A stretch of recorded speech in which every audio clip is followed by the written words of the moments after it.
gente. Nico, ¿queda gente afuera? Hola. Bueno, les presento Alex Ibarra, Juan Varela. Creo que ellos igual se podrían, cuando comiencen a dar sus exposiciones, como a presentar a sí mismos para no tener que hacerlo yo. Bueno, la intencionalidad de este momento, de este espacio, de este foro, es trabajar como concepto de colonialidad, pero más que eso es como ir reconociendo, desentrañando desde una matriz crítica o decolonial como hoy perduran los diferentes tipos de opresiones que se vienen dando desde la colonización, ¿ya? Y desde ahí también hacer propuestas, o quizá se abra la discusión de qué manera podemos ir trabajando en las organizaciones sociales, en lo político, formas que apunten a la decolonización, ¿ya? Eso. ¿Sí? Bueno, yo soy Alex Ibarra, agradezco la invitación de Javiera, que coincidimos en algún momento ahí en la Universidad Católica Silva Enrique, cuando ella empezaba su formación. Y ahora, hace un poco, me escribió para invitarme y le agradezco la invitación, porque estos espacios de construcción social son los que hay que mantener vivos, son los que no solo mantienen la memoria identitaria de nuestra historia social, sino que también son los puentes que permiten seguir teniendo espacios posibles de construcción de comunidad y de vida colectiva. Yo escribí un poquito como una historia de algunos hitos de la descolonización, o de propuestas o de textos, autores que puedan servir de referencia para uno formarse en este tema de la descolonización. Y voy a leer lo que escribí, lo titulé La permanente historia de descolonización. El teórico Walter Miñolo, que es un teórico argentino que ha hecho carrera en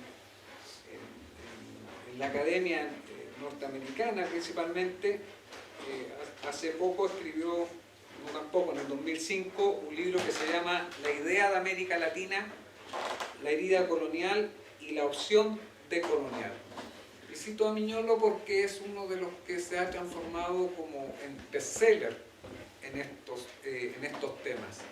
Este tema de colonial es un tema que rescata autores latinoamericanos, que rescata autores de otros sectores geopolíticos, pero que donde alcanza su mayor popularidad ha sido en la academia norteamericana, y de ahí se ha expandido hacia otros territorios, ¿no? Y dice Miñolo en este libro, lo cito: después de todo, el continente americano existe solo como una consecuencia de la expansión colonial europea, y los relatos de esta expansión desde el punto de vista europeo, es decir, la perspectiva de la modernidad. Cierro la cita. Y principalmente me voy a citar en una historia de los relatos de la expansión europea. Los procesos emancipatorios que se hicieron en América Latina durante el siglo XIX, sabemos que tuvieron como resultado un cambio de orden político, que reemplazó al sistema monárquico, ¿ya?, por la instalación de las repúblicas.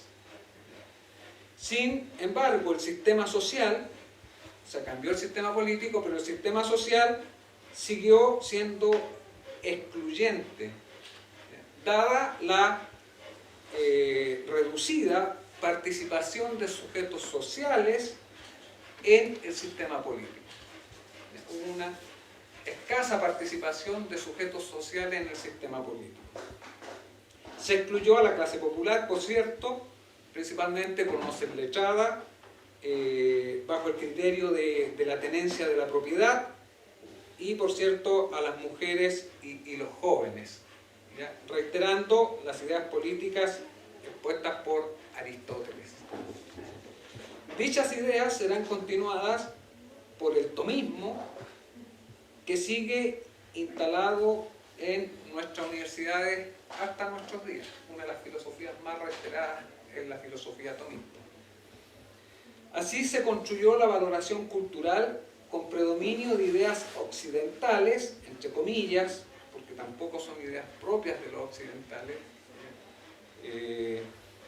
instalando la hegemonía que desplegó el Estado-Nación. El Estado-Nación se comprometió con este tipo de ilustración republicana eurocéntrica. La cultura del poder se fue forjando desde esta reducción cultural impuesta por una clase dominante que podríamos llamar la élite criolla. De eso, de la élite criolla, bastantes historiadores nos han hablado sobre su génesis y sobre su desarrollo. Un quiebre a esta visión hegemónica aparece testimoniada en nuestros relatos históricos con un hito revolucionario nutrido y fermentado por ese movimiento colectivo denominado como Sociedad de la Igualdad, que visibilizaron o que permitió visibilizar a otros sujetos sociales, otorgándoles un reconocimiento protagónico para la política. ¿Ya? Todos esos sujetos que eran como sindicatos de obreros, de artesanos, que formaron la Sociedad de la Igualdad. Este intento fue apagado por las armas, la tortura, encarcelamientos y exilios. La violencia del poder hegemónico del Estado operó con eficiencia. Sin embargo, esas ideas y esos relatos de modelos alternativos están ahí disponibles para ser rescatados en la memoria colectiva que fecunda la resistencia a la élite en la disputa del campo del poder. Este concepto del campo del poder va a ser reiterado en lo que sigue. Esta es nuestra historia colectiva, la de la disputa permanente de los ámbitos del poder, desde la organización de los sectores excluidos. El siglo XX será más rico en la organización de distintos sujetos excluidos que comienzan a tomar protagonismo social. Los obreros, las mujeres, los campesinos, los negros, los indios, etc. Estos sujetos sociales invisibilizados permanecieron en un subsuelo político. O sea, a pesar del relato del Estado-Nación, los sujetos excluidos tenían, por decirlo así, una subcultura. A eso lo vamos a llamar subsuelo político. Y es usando una categoría del filósofo boliviano Luis Tapia en un libro que se llama La política salvaje. La conmemoración del centenario de Chile se convirtió en un diagnóstico profundo de las exclusiones, por ejemplo, en ensayistas como Luis Emilio Recabarren, en Ricos y Pobres, Tancredo Pinochet, en Inquilinos en la Hacienda, por nombrar algunos. ¿Cómo no mencionar también la escritura de nuestra madre intelectual, Gabriela Mistral? En el Perú, los 7 ensayos de interpretación de la realidad peruana, de José Carlos Mariátegui, que comienza a dar forma a lo que hoy día se le ha llamado también como un marxismo latinoamericano, es decir, un marxismo local y no solo repetidor del marxismo europeo. Por otra parte, pasando ya a la primera mitad del siglo XX,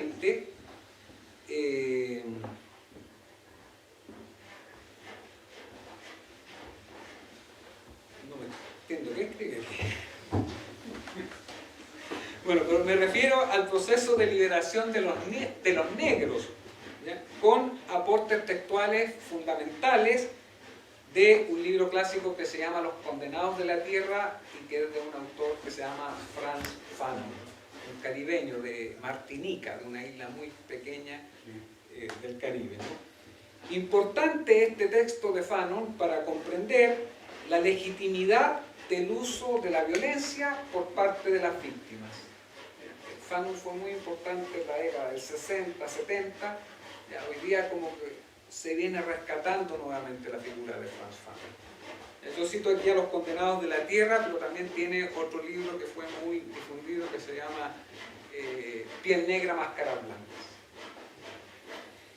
Todos estos ensayos, que podríamos decir son liberadores, todavía son cercanos a las influencias culturales o hispanistas y europeas. Pero sin embargo son aportes fundamentales para el reconocimiento político de otros sujetos sociales que antes habían sido excluidos y que son llamados a organizar la instalación de un nuevo protagonismo político.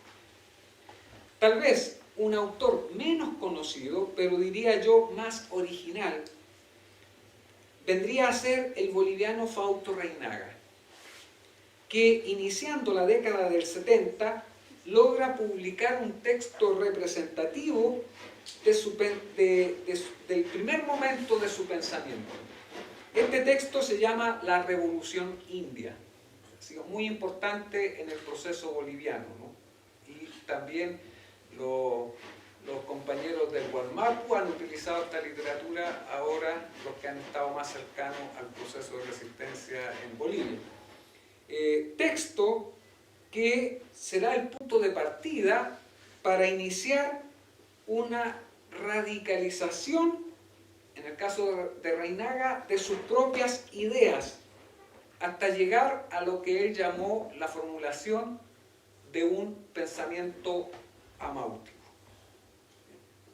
No voy a alcanzar a desarrollar mucho el pensamiento amáutico, lo he desarrollado en algunos textos, después podemos difundir esos textos para que los lean y los conozcan. Bueno, pero el pensamiento amáutico me parece que viene a ser la forma más avanzada para la formulación de un pensamiento que permita lo que nos convoca hoy día, que es la descolonización de nuestro heredado paradigma occidental. El pensamiento amáutico es un pensamiento que desde el cual podemos emprender desde manera más genuina la disputa ideológica a nuestros males del clasismo y del racismo, con los que hoy nos hemos enfrentado de manera bastante aguda, ¿no? El tema del plurinacionalismo hoy día ha tenido la mala prensa principalmente desde el racismo y del clasismo que están tan instalados transversalmente en nuestra sociedad. No he planteado aquí grandes ideas ni tesis, solo he traído un relato histórico que rememora lo que mencioné al inicio como la permanente historia de descolonización.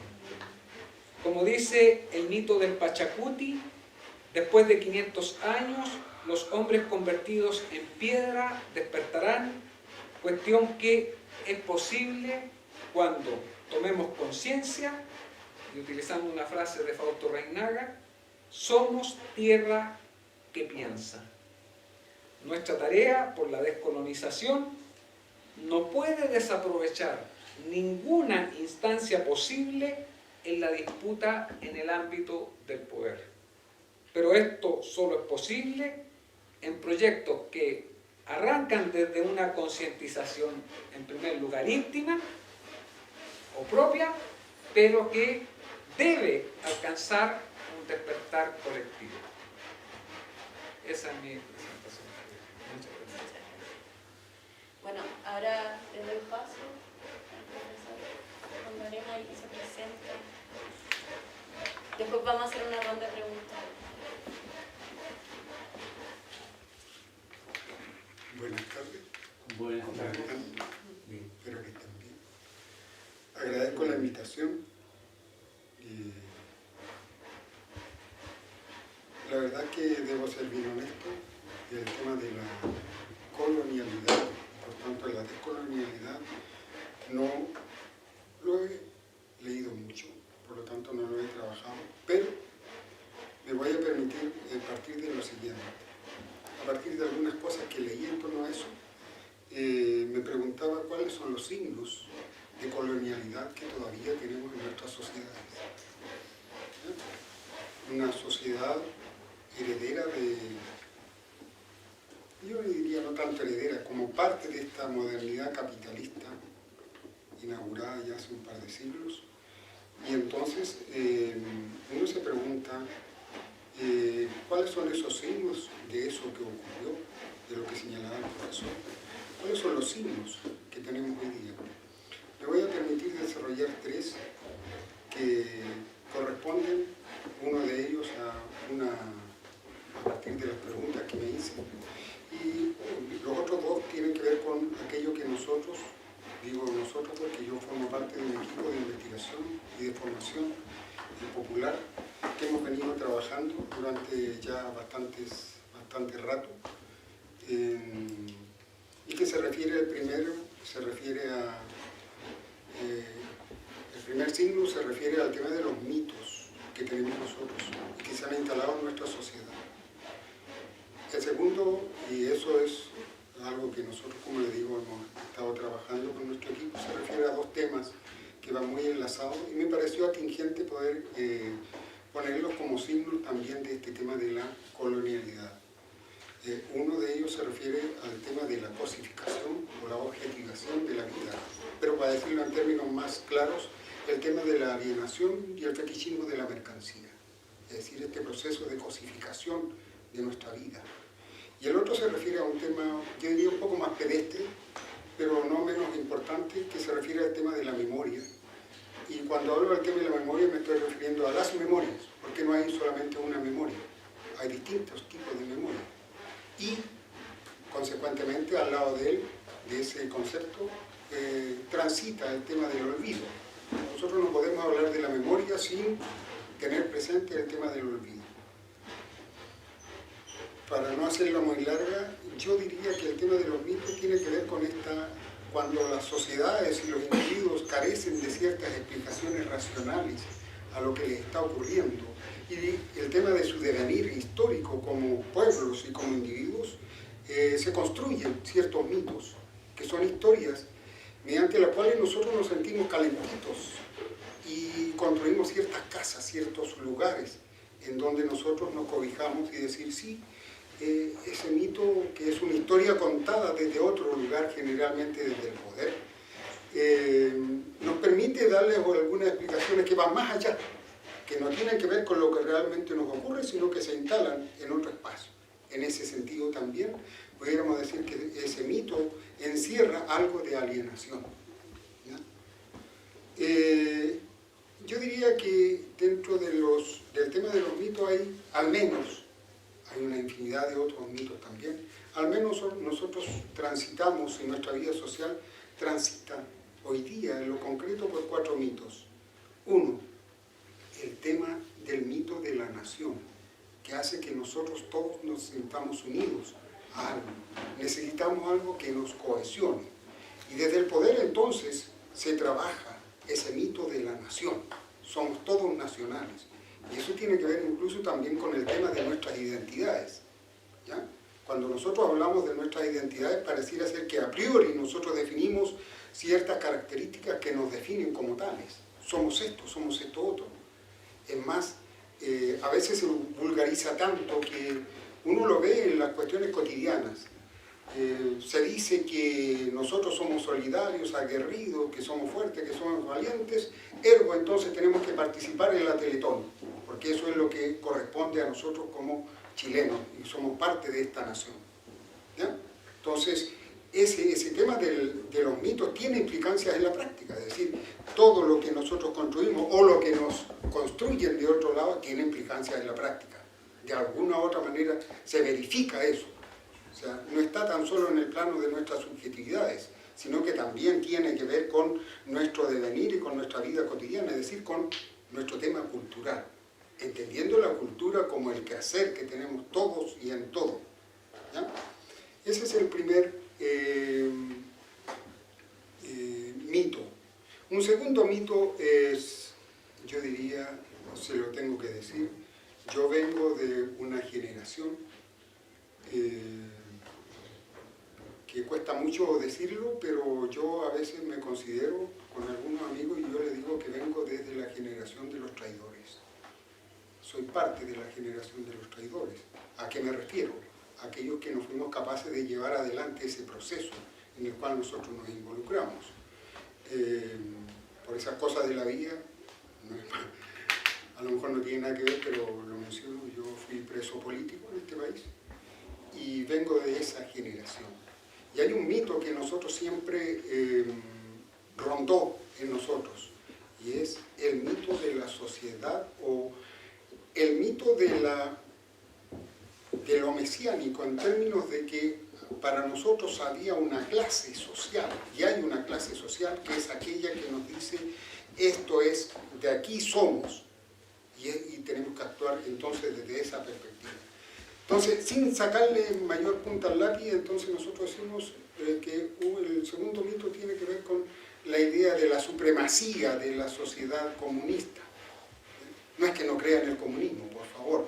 Estoy diciendo que a lo mejor, y esa fue una de las debilidades que tenemos nosotros para analizar lo que nos ha ocurrido, es que nosotros calcamos mecánicamente las ideas del marxismo a una realidad nuestra. El tema está en que dejamos muchas cosas afuera de nuestra sociedad, ¿ya? Calcamos esa matriz y la pusimos acá en América Latina y dijimos, sí, esto es lo que corresponde. Estas son, por ejemplo, las etapas que nosotros tenemos que hacer en esta sociedad. Primero va a venir esto, la revolución democrático-burguesa, después va a venir la sociedad, y después dar el salto a la sociedad socialista. La verdad debe ser dicha, en América Latina costó mucho entender eso. Yo creo que todavía no se entiende, salvo, como decía el compañero,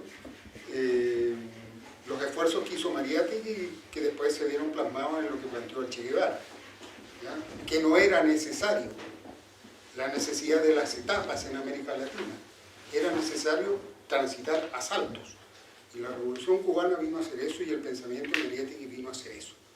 ¿Se fijan? La originalidad de Mariátegui está justamente en eso, en que nos necesitamos, si las condiciones que tenemos permiten llegar a, o sea, nos permiten asaltar lo que tenemos que asaltar, entonces tenemos que hacer. Y yo diría que ese mito vino a frenar esa posibilidad, ¿ya? Recuerdo que cuando triunfa la Revolución Cubana se reúne el Comité Central del Partido Comunista Guatemalteco. Uno lo ha leído en la historia y se decía que no era posible que se hubiera hecho eso en Cuba, porque nos faltaron etapas. No se hicieron las etapas que correspondían a lo que planteaba la Tercera Internacional Comunista. Fíjate. Entonces, yo diría que ese es un mito que arrastramos nosotros en la izquierda. Un tercer mito ya más actual, que tiene que ver con esta sociedad que tenemos, es el mito de la felicidad que podemos encontrar a través del consumo y su exacerbación, que tiene que ver con el consumismo. Es decir, a partir del tema del consumo nosotros podemos alcanzar la felicidad. Y eso es lo que tenemos hoy día en este liberalismo ya maduro, al cual ya no se le pueden hacer reformas. Yo creo que no se puede pensar hoy día en reformar algo que ya está maduro. ¿Ya? Podíamos haberlo hecho antes, ¿ya? Pero no lo hicimos tampoco. ¿Ya? Entonces tenemos que ese tema del consumismo, ese tema de la cosificación ha permeado todos los espacios, y no solamente el espacio de la vivencia, el tema de nuestras necesidades básicas, sino que también el tema de consumimos ideas, ¿ya? Yo creo que la mayor gracia que tiene hoy día el sistema capitalista es que no solamente está pensando en cómo producir bienes, sino que está pensando todos los días en cómo producir necesidades. Y eso es lo relevante hoy día, ¿ya? Mientras más necesidades tenemos, más estamos incorporados a esta sociedad neoliberal. No es tan solo porque tengamos una cantidad enorme de bienes, que somos parte de esto, sino porque en la medida en que tenemos una mayor cantidad de necesidades que el sistema y en concreto el modelo nos va endilgando todos los días, en esa medida nosotros nos sentimos incorporados. Entonces ese es desarrollando un poco el tema del mito. Y el otro mito es el mito de la existencia de alguien ajeno a nosotros y que tiene, por así decirlo, el techo y el piso en el cual nos movemos y que es la idea de Dios, ¿ya? Y concretamente el tema de la religión, ¿ya? Ese es el otro mito que hoy día tenemos y que ordena, por así decirlo, nuestras explicaciones, porque no solamente nosotros vivimos y consumimos, sino que también nos buscamos explicaciones a qué es lo que está pasando con nosotros, de nuestro pasado y también de nuestro devenir, ¿ya? Y yo creo que eso tiene que ver con la colonialidad, porque cuando uno habla de lo decolonial tiene que hacerse cargo también de lo decolonial, tiene que hacerse cargo de lo colonial y también de qué va a ocurrir con el post, una vez que tengamos que pensar en el postcolonialismo, ¿ya? El segundo punto que quisiera abordar así bien brevemente es el tema de la alienación. Y algo decíamos antes, el tema de la alienación y la cosificación, la objetivación de la vida que tenemos hoy día, ¿ya? Ustedes saben, Hegel y Feuerbach entregan los principales elementos para plantearse el tema de la alienación como algo subjetivo, ¿ya? Es decir, el tema que plantea Feuerbach en la esencia del cristianismo tiene que ver justamente con eso, en que nosotros creamos ciertos dioses y que después se desprenden de nosotros y empiezan a oprimirnos, y nosotros nos sentimos enajenados con respecto a eso, ¿ya? Y Hegel tiene que ver con el tema de las ideas, cómo la construcción de nuestras ideas después se nos vuelven en contra también. Pero alguien vino y dijo, no, el problema no es tan solo subjetivo, el problema es fundamentalmente objetivo, tiene que ver con nuestras necesidades, tiene que ver con nuestras materialidades. Y en los manuscritos económicos y filosóficos, Carlos Marx entrega aquellos elementos que nos permiten empezar a dilucidar este tema de la enajenación, de la alienación. Y en el Capital entrega aquellos elementos del otro concepto que va muy relacionado, que es el tema del fetichismo de la mercancía. Es decir, cómo nosotros creamos cosas que después empiezan a ejercer un poder sobre nosotros. ¿Ah? Ese es el punto. Entonces, el tema de la alienación y el tema de la enajenación y el tema del fetichismo y de la mercancía, yo diría que tienen que ver sin estirar mucho el chicle tampoco. Tampoco se trata de que empecemos a torcerle la nariz a la realidad y para que veamos cómo calza. Yo digo que tiene relación con eso porque de una u otra manera el tema de la alienación, el tema del fetichismo, hace que todas nuestras producciones, nuestros conocimientos, al final nosotros los objetivemos y adquieren el carácter de personas y nosotros adquirimos el carácter de cosas, ¿ya? Es decir, esta mercancía que se creó, incluso este cuerpo de conocimientos, que tiene mucho que ver con la otra cuestión que quiero plantear, que es el tema de la memoria, cómo el tema de la memoria o de las memorias también se vuelve en algún momento algo en contra de las personas que recuerdan, ¿ya? Este tema de la objetivación, ¿dónde se objetiviza la memoria de las personas? En los relatos, en los libros. Y esa memoria que se escribió después ya no les pertenece a las personas. Digo esto porque nosotros trabajamos en este tema de la memoria y nos hemos dado cuenta que casi siempre nos preguntan, bueno, ¿y cuándo van a sacar un libro? Pero si el libro no es de nosotros, o lo que escribimos no es de nosotros lo recopilamos y después lo trabajamos y se lo devolvemos a las personas. Y nosotros decimos que bueno que hasta el momento no haya querido ninguna editorial querer publicarnos algo. Al principio nos cortábamos las venas y decíamos, qué malo que no nos quieran publicar, pero nosotros hemos llegado a la conclusión y a la convicción que es bueno que no nos quieran publicar, ¿ya? ¿Por qué? Porque al final entonces ese objeto, esa construcción mental, sentimental, emocional que se llama la memoria, entonces pertenece a otro. Ya aparecen los escaparates con el nombre de los autores. Qué bueno que este escribió sobre la memoria. Sí, que esa memoria no es de él, pues.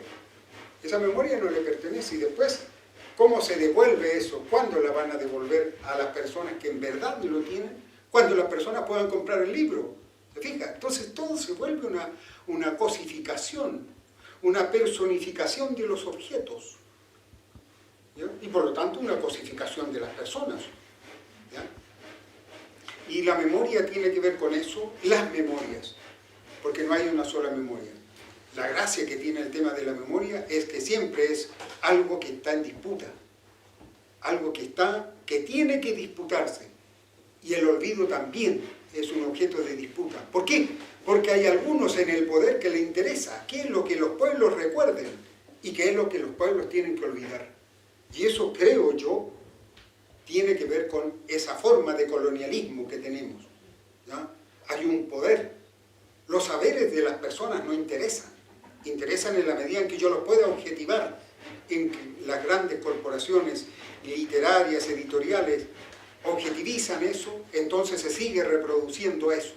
Y la memoria de ellos, que tiene que servir, la memoria no puede quedar ahí, ¿ya? Generalmente, y discutíamos el otro día con unas personas y decían que el tema de la memoria tiene que ver con el pasado. No, no tiene que ver tan solo con el pasado. Tiene que ver con el presente y tiene que ver con el futuro. ¿Por qué? Porque el pasado ya no les pertenece a las personas. El presente es el lugar en que estamos disputando. Desde aquí disputamos el tema de las memorias. Y desde aquí también construimos el tema del futuro, el tema de la esperanza, ¿ya? Entonces, y eso tiene que ver con este tema de la construcción del conocimiento. Un conocimiento que lo seguimos considerando como algo, como dice un amigo mío, algo que yo pueda tomar en un balde y arrojarlo. Entonces están las personas ahí, yo he hecho todo eso en un balde y rocío toda la sala con el conocimiento que yo tengo en un balde. No sirve eso. ¿De qué manera entonces nosotros nos hacemos cargo? Yo diría, después de esta desordenada explicación, ¿de qué manera nos hacemos cargo de cómo es que empezamos a visorar, a construir fundamentalmente, ya imaginar en serio? Porque yo diría dos cosas.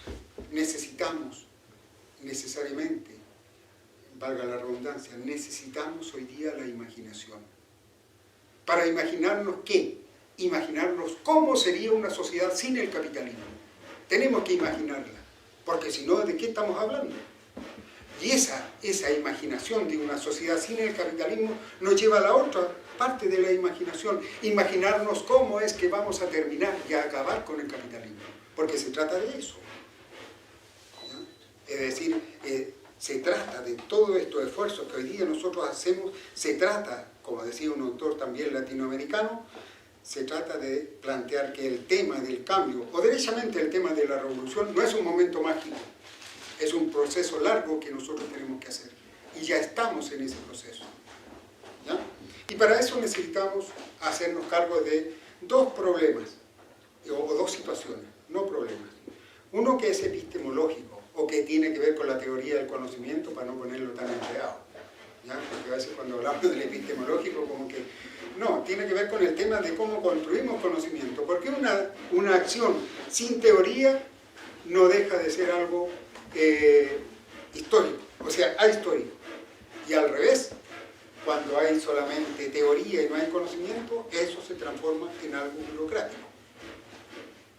Y necesitamos entonces, desde el punto de vista epistemológico, de la construcción de un conocimiento nuevo para nosotros, se trata de pensar y hacernos la pregunta, ¿qué es lo que necesitamos saber para cambiar, para construir, para revolucionar esto?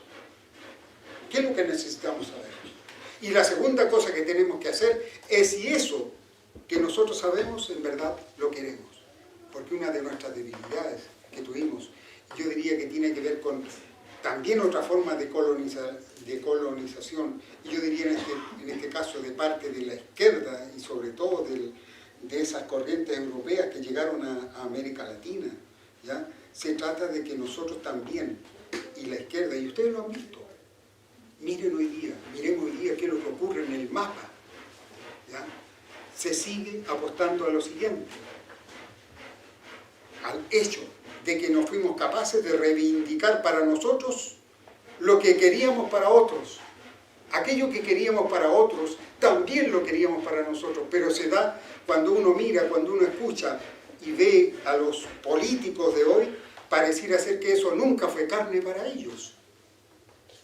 O sea, Yo me imagino que la gran mayoría de los dirigentes, hoy día veía en el diario este tema de Nueva Izquierda, no me acuerdo cómo es que se llama, que incluso salía la foto en el Mercurio, ¿ya? La izquierda democrática, ¿cómo se llama? Yo me preguntaba, ¿alguna vez ellos reivindicaron para ellos lo que estaban planteando para otros?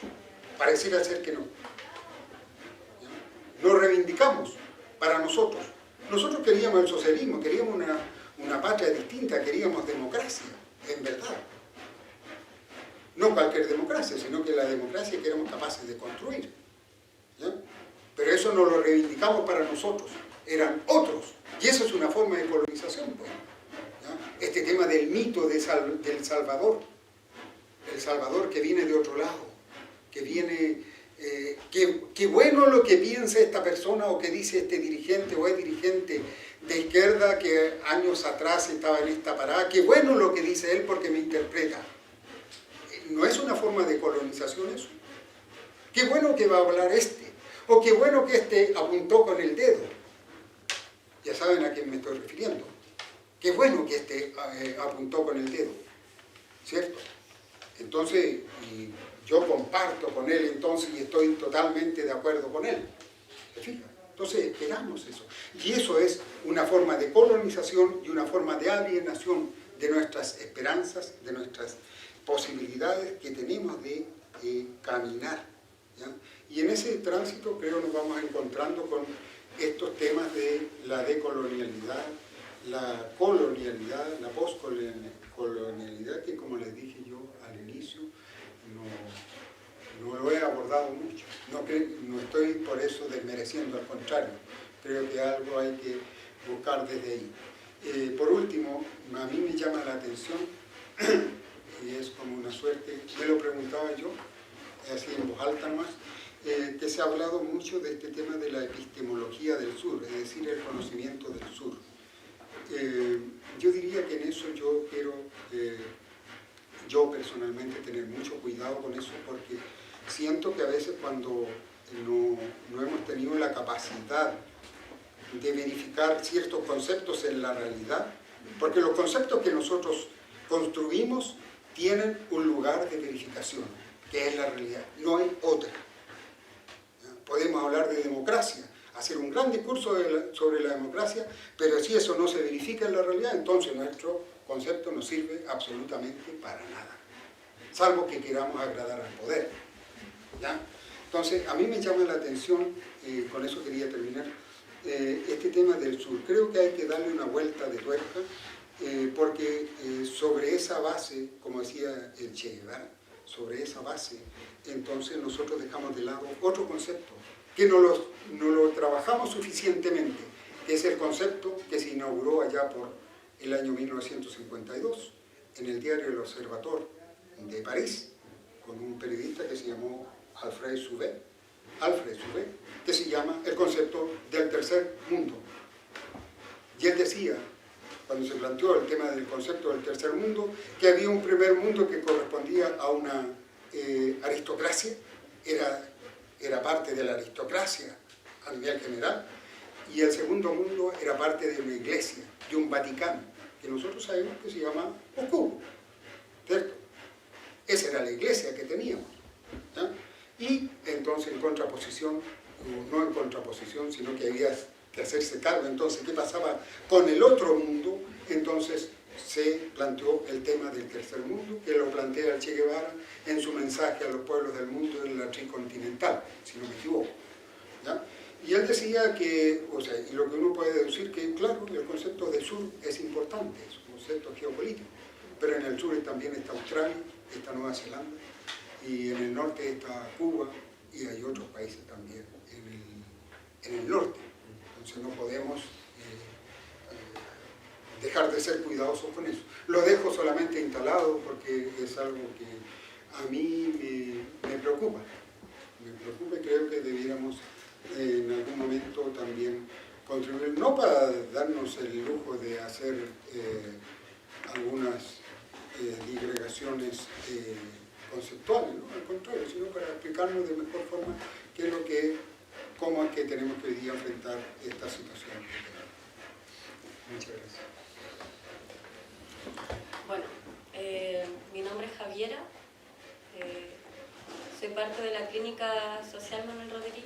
Estoy súper feliz de este momento, de la posibilidad de poder hablar, dialogar, discutir, escuchar como respecto a este tema, porque siendo bastante sincera, desde que entré a la universidad, bueno, los dos profesores fueron mis profesores. Creo que parte importante yo estudié trabajo social, parte importante de cómo en el proceso de ir estudiando una realidad, que es la que te enseña la academia, como si todos fuésemos homogéneos, donde no hay realidad distinta, empiezan a surgir dudas respecto al quehacer, dudas respecto a, bueno, ¿y cómo me desenvuelvo en lo cotidiano, en la profesión, pero cómo también esto interpela mi ser, cómo interpela mi subjetividad, cómo interpela la manera en que hago colectividad, cómo interpela también, cómo interpela mi ser político, ¿ya? Y desde ahí es que surge este interés por lo decolonial. ¿Pero por qué? Porque de alguna manera permitía algo que la academia no daba, que es la posibilidad de la visibilidad de otros saberes, ¿ya? La posibilidad del reconocimiento de realidades invisibilizadas. Desde ahí que con compañeros, con compañeras, en distintas conversaciones se fueron dando estas discusiones. Bueno, seguimos trabajando en las mismas teorías, seguimos trabajando en los mismos conceptos, seguimos trabajando los conceptos grandes del marxismo, pero ¿cómo eso, o del anarquismo, y cómo eso interpela nuestra realidad? ¿Cómo eso nos permite construir colectividad? ¿Es atingente a nuestra realidad? ¿Nos permite realmente llevar a la práctica esto? Y es ahí cuando comenzamos a darnos cuenta, y comienzo a darme cuenta que en realidad no, que estas ideas grandes, que estos conceptos grandes no estaban sujetos muchas veces a la realidad, ¿ya? Y es ahí cuando comienzo a entender que para pensar lo decolonial hay que empezar a entender lo colonial. Y me hacía mucho sentido lo que hablaba el profesor Varela respecto a los mitos, porque uno de los mitos que instala la colonialidad también es subjetivo respecto a cómo me concibo yo, a un sujeto libre, a un sujeto emancipado, que en la práctica no es así, ¿ya? Y también, además, otro mito que tiene que ver con la falacia desarrollista, como de que en algún punto vamos en constante desarrollo, lo que tampoco es así. Y a partir de lo cual se justifica la violencia, una violencia epistémica o una violencia en los otros saberes. Cómo yo, una sujeta que se relaciona en colectividad con otras personas en el área social o en el mundo político, soy capaz de ir tomando estos saberes a propósito de un sueño, que es la libertad, la justicia, la democracia, ¿ya? Y entonces, la modernidad, que hay autores, bueno, se dice que la modernidad comienza con la Revolución Francesa, pero quienes trabajan en la teoría decolonial dicen que la modernidad en América Latina llega con la colonización, ¿ya? Con esta idea eurocentrista de la expansión, donde se instala el capitalismo, y desde ahí se va dando paso a, para que eso fuese necesario, valga la redundancia, tenía que haber un victimario, ¿ya? Tenía que haber un victimario, un bárbaro que no era capaz de pensar por sí mismo, por tanto era culpable de no pensar por sí mismo y necesitaba de un otro que pensara por sí y que le enseñara. Esta idea sigue sujeta hasta hoy en día, en la academia, en la política, en las escuelas, en las instituciones, en la misma idea de democracia que tenemos hoy en día, ¿ya? Y en esa misma idea, quienes llegan a colonizar Latinoamérica crean la historia de Latinoamérica y crean la historia del pueblo de Latinoamérica anulando que existía ya un pueblo, que existían muchos pueblos con distintas realidades y con distintas historias, ¿ya? Crea su organización social, crea su organización política y se instala como una empresa que para poder instalar la idea del capitalismo y la producción del capitalismo y la extensión de esto fue necesario crear su historia. Crear su historia, crear su forma de organización social, crear su forma de organización política, ¿ya?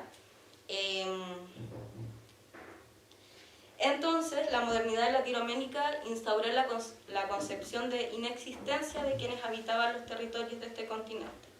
Mejor dicho, estos no formaban parte de la historia, y Mignolo dice que, además, dice que la historia es una institución que legitima los relatos de sucesos, que a la vez silencian otros relatos, entre ellos los que narran el silenciamiento de otras historias. Y creo que eso sigue sucediendo constantemente. La historia, y no la historia que conocemos en la academia, sino como nosotros vamos contando la historia, también propicia el silenciamiento de otras historias. Y creo que para mí, o en las discusiones en las que he estado, y por eso es súper provechoso escuchar al profesor Varela o al profesor Alex Ibarra, de qué manera salta en mí la pregunta: ¿somos capaces de contar una historia que no silencia las demás historias?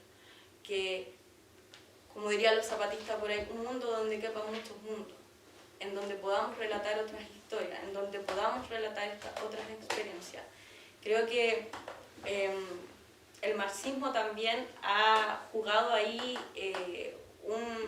una labor bastante importante en lo que tiene que ver con el silenciamiento, en esta idea de que alcanzaremos la democracia o el poder, o que el pueblo popular se alce y se levante y alcance la justicia solamente por una vía. Cuando, ¿de qué manera eso se puede habitar realmente en Latinoamérica? ¿Ya? Y específicamente en este territorio, ¿ya? Y eso también ha jugado una mala pasada para también quienes habitamos el mundo del querer seguir conociendo, porque también nos ha llevado a crear discursos y a producir conocimientos que están sesgados y homogenizados, ¿ya? Y desde esas preguntas cotidianas, que quizás muy simples o quizás no, en donde surge la necesidad de lo decolonial, ¿ya? Y que no responde. ¿Por qué lo decolonial? Porque no responde a una concepción cerrada, no responde a una concepción absoluta, única, universal, a un saber universal y organizado, sino que nuevamente, como decía, repito, nos da la posibilidad de saberes abiertos, de saberes donde podamos resignificar conocimientos que están olvidados y que han sido negados, ¿ya? ¿De dónde viene la opción de colonial o la posibilidad de lo de colonial? Siempre ha estado. Desde que se instala la colonización, todo pensamiento insurgente, todo pensamiento que iba en contra de la colonización es elevado como pensamiento decolonial, ¿ya? Y ahí Mignolo también señala la fuerza y la energía del pensamiento decolonial. Siempre estuvo ahí, en la exterioridad, en lo negado por el pensamiento imperial colonial. Y que además aspira, señala Dussel, a romper una lógica monológica de la modernidad. Es decir, no hay solamente una lógica, no existe una idea absoluta, no existe una verdad universal, existen muchas verdades, existen muchas lógicas, y son desde esas lógicas en las cuales tenemos que ser capaces de construir colectividad, tenemos que ser capaces de construir asociatividad y tenemos que ser capaces de construir política.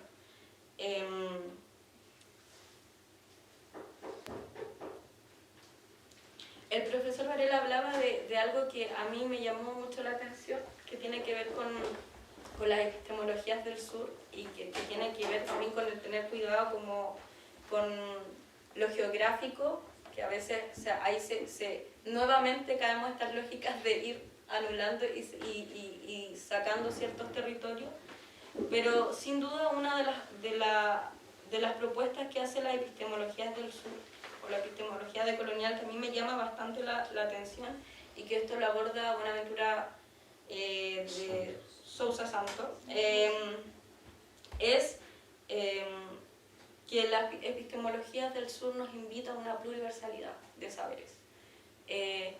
nos invita también a que en el conocimiento descubrimos que somos ignorantes en aún más cosas. Cada vez que conocemos, entendemos que somos ignorantes en otras cosas, y cada vez que nos hacemos ignorantes en algo, entendemos que también vamos conociendo más ideas. ¿Ya? Eso es interesante porque nos han inculcado, como decía el profesor Varela, una falacia respecto a la idea de nacionalidad, respecto a que somos solo uno, que existe una sola identidad. Y bajo esa falacia es que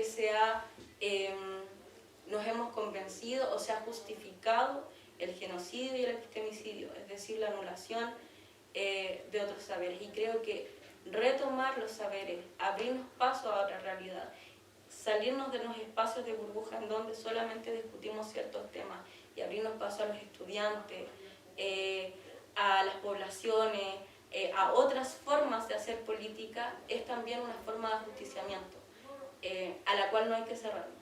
¿Ya? Sousa Santo también dice que la comprensión del mundo es mucho más amplia que la comprensión occidental del mundo. Y creo que ahí está el punto. La comprensión del mundo, incluso que nosotros tenemos, es tan sesgada, incluso diminuta, a la comprensión del mundo que pudiésemos alcanzar si es que en este hacer colectividad y en este hacer política nos abriéramos a muchas más realidades. ¿Ya? Es eso, y además quería señalar que, bueno, porque para nosotros como la clínica es importante tocar estos temas, porque también estamos en un proceso constante de estar mirando las formas de hacer política y de movernos. Cómo nos organizamos con un otro, cómo miramos a un otro, de qué manera hacemos colectividad, en qué nos estamos cerrando, en qué nos estamos cercando, qué apostamos, qué imaginamos, qué soñamos y de qué manera soñamos eso en conjunto. ¿Es posible un mundo donde quepan muchos mundos? ¿Es posible mirar a un otro y integrar esas necesidades o ese sueño?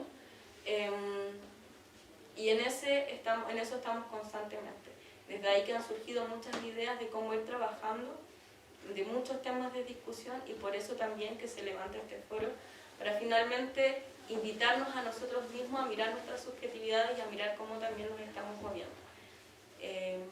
Eso. No sé si hay preguntas al profesor Varela, al profesor Ibarra.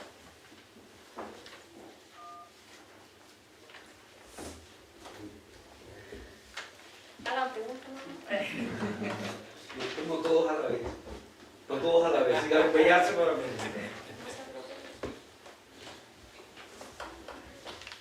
O no sé si alguien ahí atrás de la...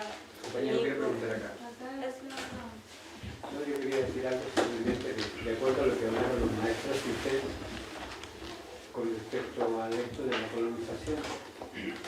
Hay un escritor poco conocido, creo, que es Miguel Castro, que habló sobre lo que es la cultura nacional, entre comillas, porque, como decía acá el compañero, el profesor, ese mito de decir que somos todos de la cultura nacional, por ejemplo, que no es así. Y ocurre esta cultura que es espontánea, que es lo que ocurre con los trabajadores, por ejemplo, esto de la sociedad de la igualdad y cosas por de años, siglos años. Y plantea justamente cómo esa cultura espontánea de ir a la huelga, de hacer un paro, de todo, pero sin ideología, sin tener detrás de ellos o de lo que están haciendo una ideología política específica. Y cómo poco a poco se transforma en la cultura planetaria, popular, ¿no? Y se va desarrollando eso y surge el acercamiento de esa cultura hacia una cultura más revolucionaria. Eso es algo muy interesante que está por ahí en el libro. Yo quería plantear esto porque hacen falta libros de este tipo como los que usted mencionaba, de varios autores que nos dicen algunas cosas interesantes, para descolonizar o decolonizar. Y una sugerencia que se me ocurría era es la posibilidad de crear en este espacio una biblioteca respecto a eso, a lo que usted planteó, la que yo planteé. Y que quede ahí, que no es memoria de todos, pero puede ser memoria de algunos, por lo menos que lleguen al final. Eso podría ser muy interesante el foro. Compañera. Hola. Saludos a los profesores, compañera también, su exposición sobre abordar el tema de la decolonialidad. Decía el compañero profesor al principio que sugería pues, algunos temas que se pudiesen leer. Otros autores, bueno, ya lo nombró la compañera, desde Dussel, ha hecho trabajo y aporte importante sobre el tema decolonial. Aníbal Quijano, historiador peruano, Ramón Grofelio, escritor puertorriqueño. Y yo creo que el tema de la decolonialidad, o sea, hay que pensarlo desde, como lo dicen estudiosos del tema decolonial, vale decir, hay que pensarlo desde el mismo momento en que se expande el mundo y a lo que se llama la modernidad, momento del contacto, de la llegada, de la invasión europea a América. Entonces, desde allí se instala un Estado monárquico, que es el Estado monárquico concretamente del reino de Aragón y Castilla, se implanta en América, porque no España, porque España no existe todavía como nación. Entonces el pensamiento y la estructura de poder que ellos la trasladan totalmente a América, y esa estructura de poder se instala en todo el continente. Aníbal Quijano va a plantear en ese momento que va a surgir ese mito o imposición del pensamiento epistemológico, ese nuevo pensamiento, ese pensamiento europeo, eurocéntrico, de razas. Y ese pensamiento se va a instalar y va a durar y va a perdurar hasta nuestros días. Va a perdurar ese pensamiento de razas. Se va a construir esa idea de raza, y esas ideas de raza, bueno, va a decir que hay un hombre blanco, que es el que tiene la razón, que tiene la palabra, que tiene el poder divino de un Dios que le da ese poder divino para decir que Él es el amo, que Él está sobre las otras razas. Y después vienen las otras razas, que son por los colores. Y unos van a ser más explotados que otros. Y todavía ese pensamiento de raza prevalece en estos días. Hace unos 4 semanas atrás fueron asesinados 23 africanos en las costas de Marruecos, a palos, por el gobierno español. Ahí, como dicen acá en Chile, los coludidos con el gobierno español. Marroquí, por ejemplo, España tiene todavía ese pensamiento que, vamos a decir, la colonia, que fue derribada en este continente, arrasada por esas luchas de independencia en nuevas repúblicas, ese pensamiento colonial permaneció y ha permanecido hasta nuestros días. Esa es la lucha, una lucha contra ese episteme que se plantea ese nuevo giro decolonial, contra la decolonialidad. Plantearnos un pensamiento distinto que supere eso. Entonces, ¿cómo lo superamos? Indudablemente que tiene que ser con otro paradigma. Todavía también reina, ¿verdad?, en el pensamiento occidental y en nuestro pensamiento, reina pues el paradigma del positivismo para pensar la historia y escribir la historia, donde son fechas, no procesos, como decía el profesor, no procesos, sino fechas, hechos, batallas, héroes.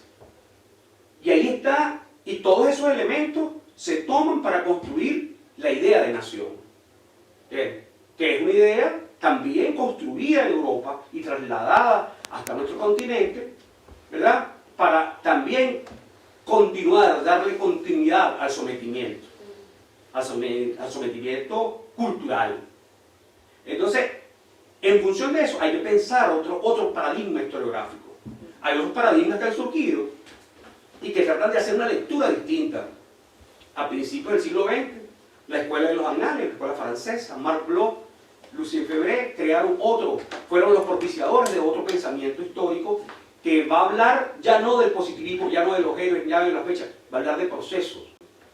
Se van a crear, y esa Escuela de los Annales va a tener otros referentes y va a tener otros momentos en que se va a construir esa escuela. Esa escuela se va a construir aproximadamente durante 60 años. Va a tener una continuidad en América, va a tener una presencia en México importante, va a tener una presencia en los Estados Unidos esa escuela de los anales. Y esa escuela ha generado otra forma de pensamiento histórico. Entonces tenemos que superar, ¿verdad?, esos paradigmas y esa carga categorial. Vamos a hablar desde la academia. Hay que superar esa carga categorial que fue impuesta, por ejemplo, por el positivismo. Nosotros, por ejemplo, no podemos hablar de evolución, sino si queremos construir otro pensamiento, tenemos que hablar del devenir.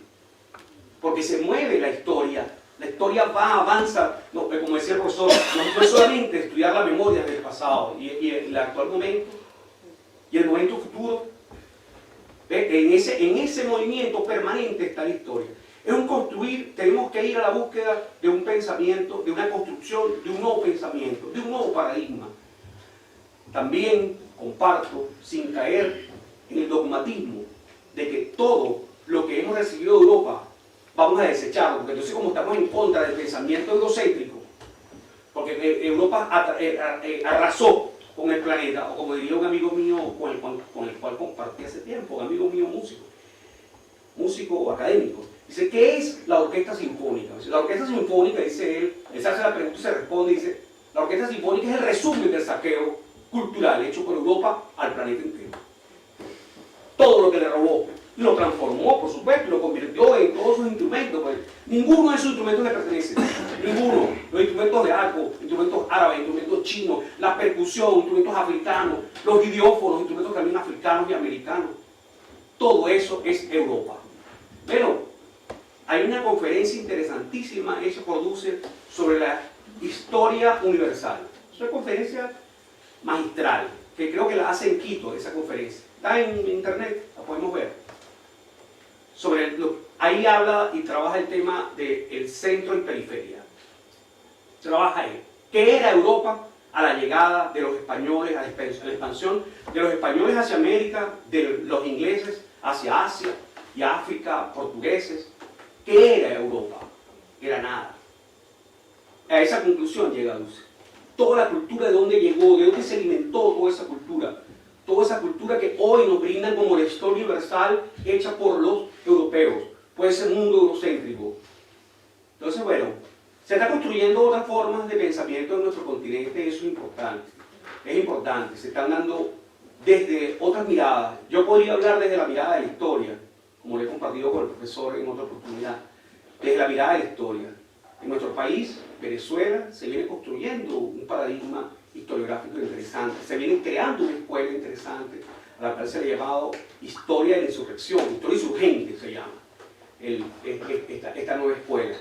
Y es una lucha, no es una imposición, es una lucha entre la academia de la historia, que sostiene el pensamiento del positivismo, y una nueva escuela del marxismo heterodoxo, que viene investigando con otras metodologías, por ejemplo, con la totalidad concreta, transversalizar todos los fenómenos, ¿verdad?, que nos pueden develar un problema.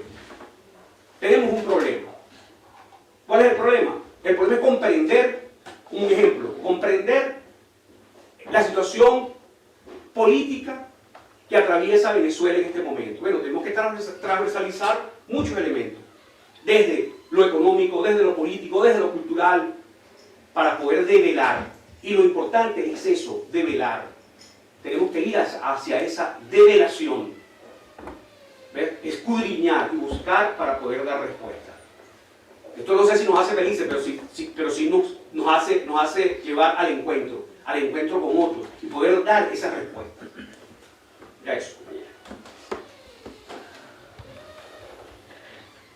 Dijo algo que me gustó mucho porque me hace sentido, que es escudriñar para el encuentro con otro. Maestro, disculpe, ¿qué es para ustedes cultura? Cultura. La definición. Sí, que se llama la definición es conceptual y insuficiente, ¿no? Pero, no sé, la más general, digamos, podría ser la... Sí, esa revolución. Claro, ¿qué es para mí la cultura? La cultura para mí es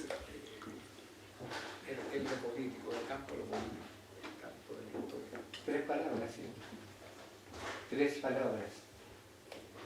definición. La cultura es lucha de clases.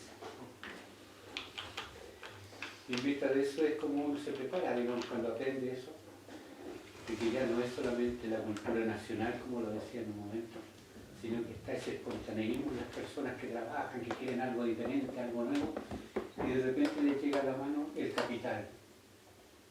Y descubren que eso que estaban haciendo, que estaban sintiendo, alguien lo escribió y coincide exactamente con lo que ellos están sintiendo, están pensando. Y empiezan a organizarse. Y se genera esa confrontación con la cultura nacional.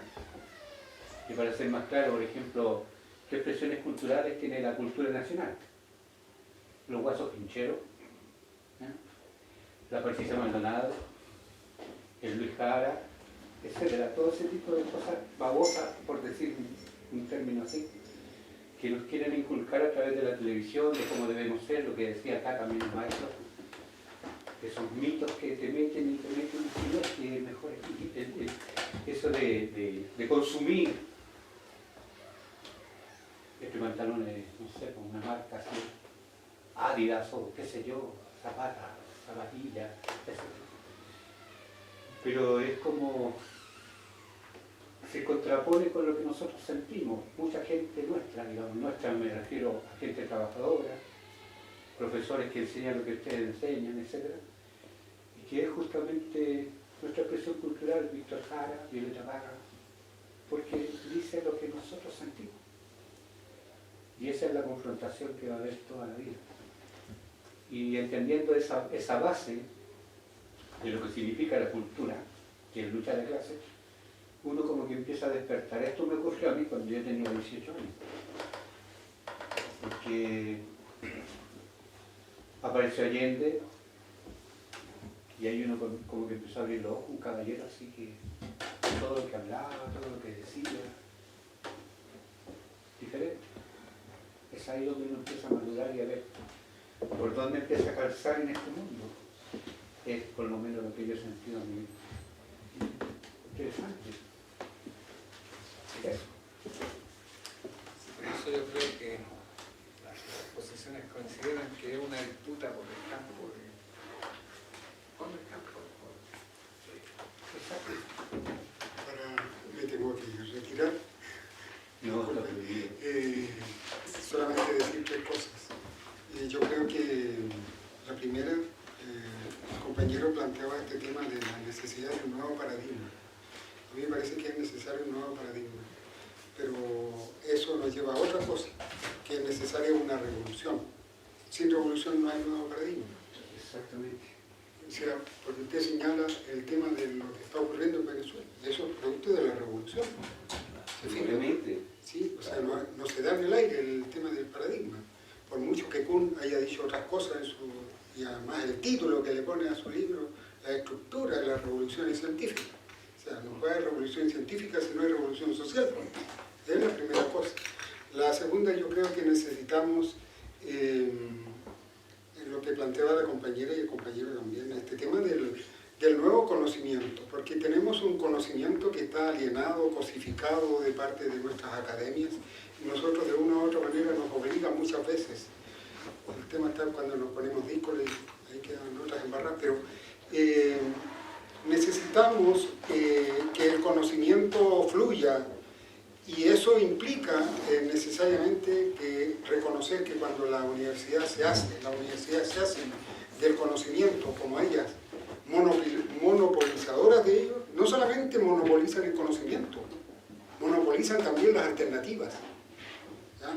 Es como las grandes transnacionales de los remedios. Cuando ellos monopolizan los remedios, están monopolizando las enfermedades, pues. Ellos son los que dicen qué es lo que pasa ahí.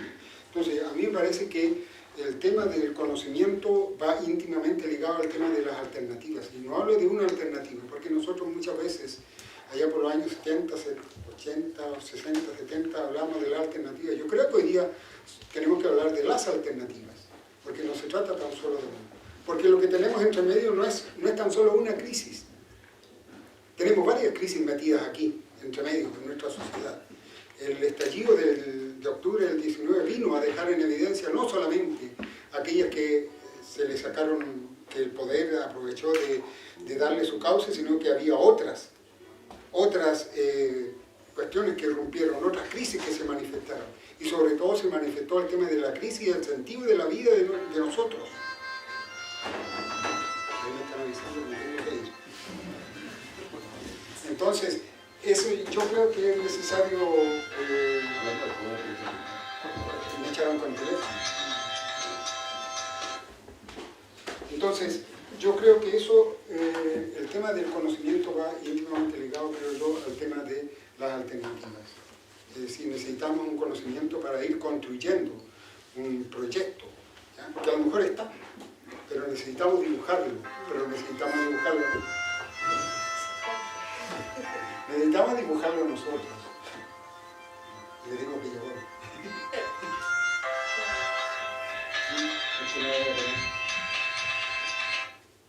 Y de lo antiguo, entonces necesitamos eso, creo yo. Necesitamos construir nuestra alternativa. Y lo otro es que generalmente hablamos de la necesidad de construir las subjetividades. Y yo creo que lo que necesitamos también es construir nuestras subjetividades colectivas. Si uno lee a Marx, se da cuenta que cuando él habla del sujeto, habla del sujeto, fundamentalmente del sujeto colectivo, no tan solo del sujeto individual. Entonces necesitamos también eso. Y no estoy hablando de que volvamos a eso que teníamos, porque no es posible volver, porque eso ya no daba para más. Hay que construir sobre nuevas bases. Yo creo que el esfuerzo que se hace acá camina en esa dirección. Les doy las gracias, disculpen la llamada, les doy las gracias por la oportunidad de haber estado acá. Eso. Muchas gracias.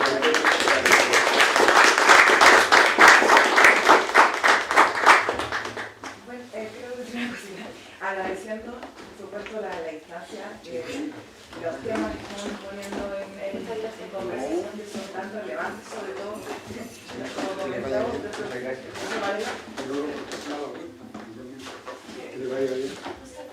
bueno, que estamos en una situación de crisis generalizada, donde es importante que podamos identificar también de qué punto nosotros también estamos alienados dentro de este colonialismo que se dio, porque también creo que debemos poder identificar que hay como etapas dentro de lo oprimido, y nosotros estamos también por sobre otras personas que están sufriendo otras realidades, otras opresiones que tienen que ver, por ejemplo, con las personas racializadas, con nosotros como mujeres que tenemos esta doble carga, digamos, social, con los pueblos que viven en las denominadas zonas de sacrificio, y un largo etcétera, que tenemos que poder de alguna forma converger en esta idea de nuevo paradigma en la forma de colectivizarnos. Eso quería también como un poquito agregar y invitarlos también a que al lado hay un picoteo para que podamos también transitar hacia allá y podamos el compañero dar una actividad de música que podamos acá disfrutar. Entonces, eso, los invito a ¿Hacemos primero música o pasamos? Yo creo que vamos a estar acá. Antes quería mencionar algo que es como, perdón, es algo que mencionaba ahí el compañero. Yo creo que la cultura es algo que se está creando constantemente, y cuando uno habla, cuando yo lo veo así, cuando uno habla como de abrirnos paso al reconocimiento de otras realidades o abrirnos paso a ir construyendo otras realidades, también significa construir otras culturas, construir otras formas, y quizás eso no va a ser con las mismas ideas de antes, sino que eso va a implicar nuevas ideas, nuevas formas, nuevos métodos, nuevas formas de conocimiento. Y creo que para quienes tenemos esta necesidad de movernos colectivamente, tenemos que tener esa capacidad de poder abrirnos a lo otro, a lo que hay, a lo existente en realidad, que quizás es desconocido para nosotros y nosotras. Así que eso, quería agregar eso. Sí, yo también voy a hacer una síntesis, un par de cosas para aprovechar. O sea, sin duda hay un trabajo de resemantización de los conceptos, de las categorías que nos permitan como ese, yo más de paradigma quiero decir un ángulo de vista. El paradigma termina siempre como, es muy parecido al paradogma, y el paradogma es como ese discurso que se apropia de las vanguardias, y las vanguardias han sido muy peligrosas también en el trabajo de lucha, han sido muy peligrosas para lo popular, no para las personas que piensan, no para los grupos que se plantean una situación crítica, sino que han sido poderosas para los que van quedando excluidos. Y lo otro que quería señalar es que también cuando uno estudia la tradición de los pensadores decoloniales, también estos autores tienen un contexto, así como el profesor decía que sospechaba de este concepto de la epistemología del sur, que había que mirarla con cierto cuidado. A los autores descoloniales, postcoloniales, también hay que mirarlos con cierto cuidado porque muchos de ellos están en el contexto de negación de la tradición marxista. Y cuando niegan la tradición marxista, lo hacen justificadamente porque están apelando al marxismo eurocéntrico, pero con desconocimiento de lo que ha sido el pensamiento marxista latinoamericano. Y en eso hemos sido muy poco sabios, diría yo, en recurrir a las visiones marxistas más propias de lo que se llama el pensar con cabeza propia. En eso estamos al debe, creo yo. Eso es lo que Bueno, ahora pueden pasar a servirse algo y luego... Yo tenía una observación que hacer, porque esto genera dispersión. En la canción y el canto popular, claro, no puede ser para amenizar. El canto que hacemos los trovadores, que lo hagamos acá, porque si no salimos, nos dispersamos, volvemos otra vez, bueno, vamos ahora a conversar. No, forma parte también de la construcción de este nuevo paradigma. Claro, cantemos una vez y después salimos a tomar, a compartir, porque yo siento que tengo esa... Oh, me parece así un agua. No, quiero poder ordenar un poco por eso. No hay que ordenar nada, compañero. El canto es tanto de combate, el canto necesario, el canto de la lucha. ¿Eso no es así? Que si de repente nos armamos a los artistas escolásticos, la escuela, la academia. Yo también vengo de la academia y de esto. No, es que aquí yo canto así, sí, micrófono. Debe, compañera, muchas gracias. Yo me traía un atril, pero no quería armarlo porque yo lo quería colocar aquí. Estoy, pero demasiado jodiendo mucho. Aquí, gracias. Aquí pongo la silla, aquí está. Fíjate, yo sigo con la conversa, pero antes de conversar voy a cantar para romper acá la cosa.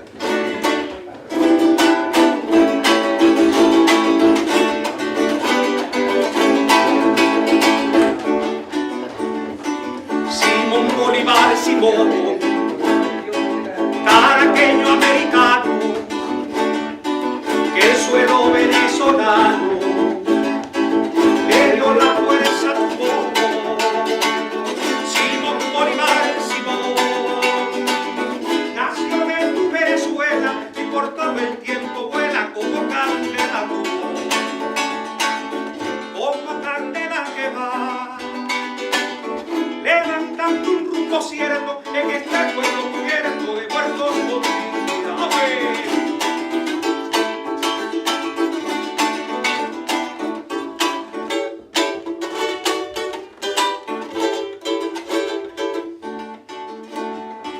Simón Bolívar, Simón, revivido en la memoria, ya de otro tiempo la historia. Espera el tiempo, Simón, Simón Bolívar, razón del pueblo profunda, antes que todo se hunda, vamos de nuevo, Simón, Simón Bolívar, Simón, desde el sur la voz amiga, es la voz de José Artigas, que también tenía razón.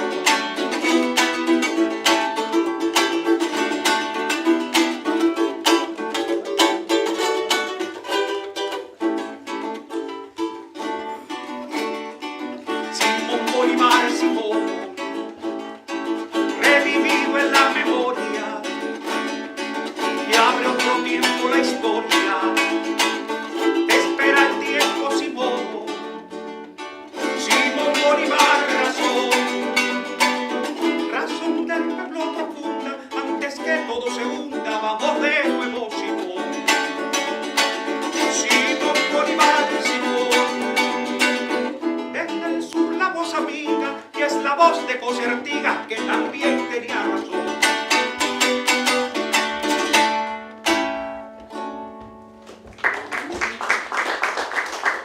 Fíjate, es un pensamiento vivo que está en América Latina, y como decía un compañero estos días, forma parte de esa memoria que se ha tratado de invisibilizar.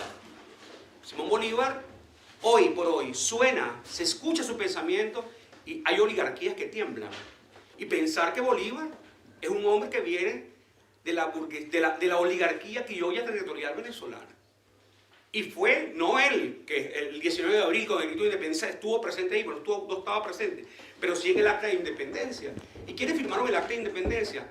Grupos económicos de poder que necesitaban quitarse a un lado la corona y empezar a negociar con España, y con otros países, con otras latitudes, pero sin España, a vender el cacao que se vendía, a vender el tabaco, a vender el café. Ellos, en Venezuela se dice, todavía de ese tiempo, el cacao venezolano era muy apetecible para producir chocolates en otras partes del mundo. Se vendía, era muy apetecible, eso lo acabó el petróleo. El petróleo acabó con eso. El petróleo fue la industria monoproductora que se instaló, que instalaron la Shell, que instaló la Creole, que el Petroleum Corporation, que crearon las empresas transnacionales norteamericanas. En nuestro territorio acabó con toda la agricultura, con la economía agrícola que se desarrollaba en el país. Bueno, todos los que cultivaban cacao eran los millonarios, eran los hacendados. La familia Bolívar era una de esas. Y a los que tenían mucho dinero, desde el pensamiento, desde el pensamiento histórico del positivismo, se le llamaba los grandes cacaos. Eso es un gran cacao. En Venezuela un gran cacao todavía hoy se usa. No, eso pertenece a los grandes cacaos. ¿Qué es los grandes cacaos? Los grandes adinerados por el cacao. Los esclavizados, traídos de África y esclavizados en Venezuela, perdían sus... O sea, se les asignaba y se les imponía un nombre y un apellido. Yo me llamo Cacunga, no sé, vengo de la comunidad Congo, no, usted no, congolesa, de nada. Usted se llama Juan. Y el apellido es el apellido que yo soy el amo. Entonces, ahí en el centro del país hay muchos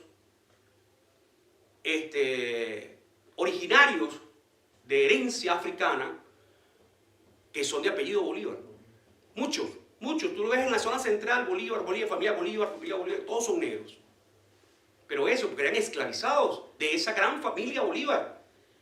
Pero Bolívar, en el devenir histórico, Bolívar se confronta a los grupos de poder, a los grupos oligárquicos, se va confrontando y va dando un salto en su proceso de pensamiento. Y Bolívar se ve en la necesidad de incorporar también, porque esa lucha inicial de la independencia venezolana fue una lucha de los grupos oligárquicos de ese tiempo contra España, la lucha de independencia. Pero después hubo que incorporar a los pobres. Y Bolívar, en ese transformar, va creando ese otro pensamiento. Interesante estudiarlo. Voy a hacer una segunda canción y ahí nos vamos a tomar un vino. Porque la canción va unida al discurso. No es solamente la canción para... En una oportunidad, un compañero se hizo un discurso y después me invitó a cantar. Se me dijo, ¿con qué nos vas a deleitar? No, yo no vengo aquí a deleitar a nadie. Que la canción siga siendo también esa herramienta para el pensamiento, para el discurso. Creamos desde el canto el pensamiento. Entonces, yo no vengo a deleitar a nadie, le dije. No vengo a eso. Voy a hacer una canción más, hecha por Alí I, cantor del pueblo venezolano. Alí I no pudo ver cristalizar pues, un proceso como el proceso bolivariano que hemos vivido en Venezuela, liderizado por el comandante Chávez, pero que comienza hace mucho tiempo. No fue el comandante Chávez el que lideriza en ese momento, pero es un proceso, una construcción anterior. Se construye con un pueblo insurgente que va haciendo toda una historia desde la lucha de independencia y durante todo el siglo XX. Esta canción la hace Alí I. Se llama El Sangueo para el Regreso. Es un ritmo de la costa central venezolana. Vámonos para allá entonces. Vámonos para allá. El pueblo es sabio y paciente, que es el decir de los viejos, que al cantar de guacharaca saben calcular el tiempo. Dicen que viene la hora, mira, para ponernos contentos. Se fue Bolívar ayer, pero hoy viene de regreso. Vámonos para allá. Eso es lo que vamos a decir. Vamos a su encuentro, decimos todos. Vámonos para allá. a su encuentro, vámonos para allá, vamos a su encuentro, vámonos para allá. vamos a su encuentro. Dicen que Bolívar trae furia y coraje por dentro, al ver que nos han quitado lo que él dejó siendo nuestro. Dicen que viene caliente por nuestro comportamiento, al dejar caer su espada y también su pensamiento. Vámonos para allá, Vamos a su encuentro, vámonos para allá, vamos a su encuentro, vámonos para allá. vamos a su ¡Vámonos, encuentro. pues! Si Jesucristo sacó los mercaderes del templo, Bolívar también volvió a liberar a su pueblo. Si Jesucristo sacó los mercaderes del templo, Bolívar también volvió a liberar a su pueblo. Vámonos para allá, Vamos a su encuentro, vámonos para allá, vamos a su encuentro, vámonos para allá. ¡Vámonos, pues! Dicen que viene a caballo, pero traen la gualdrapa,